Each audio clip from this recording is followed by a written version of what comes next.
This is David with The Verge, and this is Microsoft's Xbox One. Yes, it's a games console, the successor to the Xbox 360, which is now showing its age 8 years after its launch. But it's also something much bigger, much more ambitious.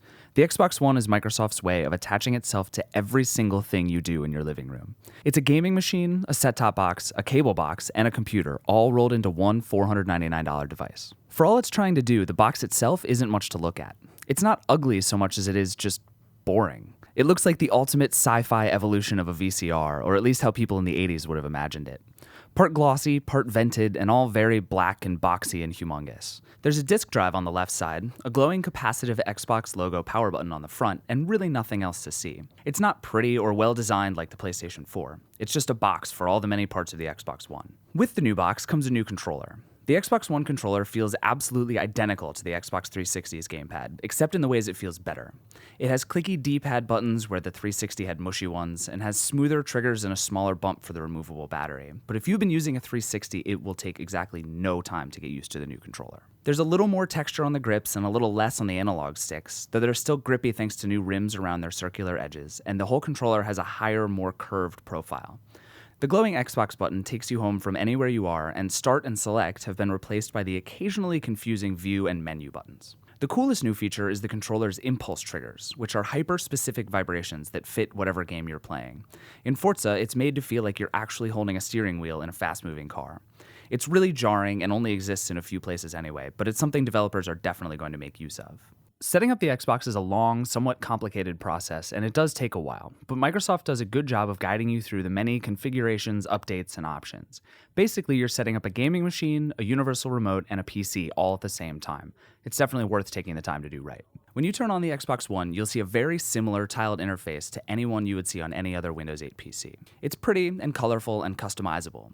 Different users can have different colors and different layouts, and as soon as you sit down, the Xbox recognizes you and adapts everything to your particular setup. Actually, that part's important, because while this is very much built like a Windows PC with an 8-core AMD Jaguar CPU, 8 gigs of RAM, and a 500 gig hard drive, it's not designed to be used with a mouse and keyboard, or with a touchscreen. It's designed to be used with your controller, but mostly with your voice. That happens through the new Kinect, the astonishingly powerful and accurate device that comes with every Xbox One. You don't have to use Kinect, but you should. It's what automatically recognizes you and signs you in, what makes getting around the operating system much easier than it would be otherwise. You say Xbox On to turn the console on, and the Xbox boots up. From there, the two commands I used most were Xbox Watch, followed by the name of a TV channel like ESPN or MTV, and Xbox Go To, followed by any app, game, menu, or option on the device. As long as you're in a quiet, small room, the voice controls work pretty well. But if there are any other people, other noises, or just any echo, it starts to get really problematic. It felt like half the time it took me 2 or even 3 or 4 tries to get the Xbox One to recognize commands, and it didn't always get them right either. You also have to learn the particular cadence. Xbox Go Home works, but Xbox Home doesn't.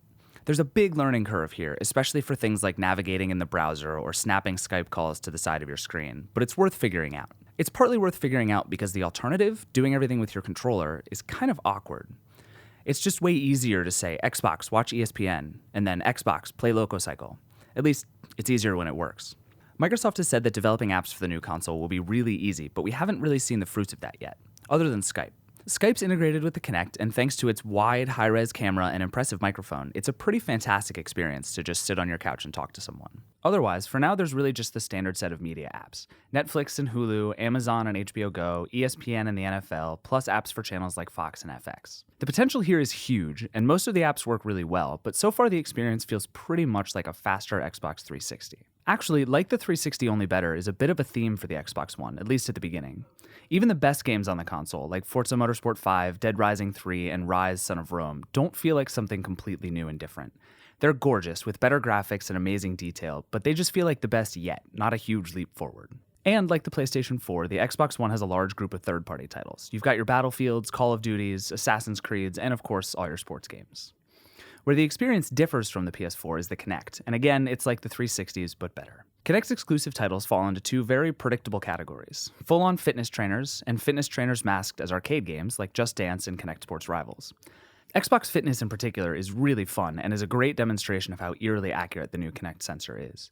Zoo Tycoon also uses Kinect a lot, and it's a surprisingly immersive and adorably cute simulator. The fun does wear off after a while, but it's a really cool example of how uniquely you can game with the Xbox One. Ultimately, the biggest way Kinect will come into play is how it can add to games. Games like Dead Rising 3 require you to literally shake your controller when a zombie grabs you, or shout things like, "over here," to get a crowd's attention.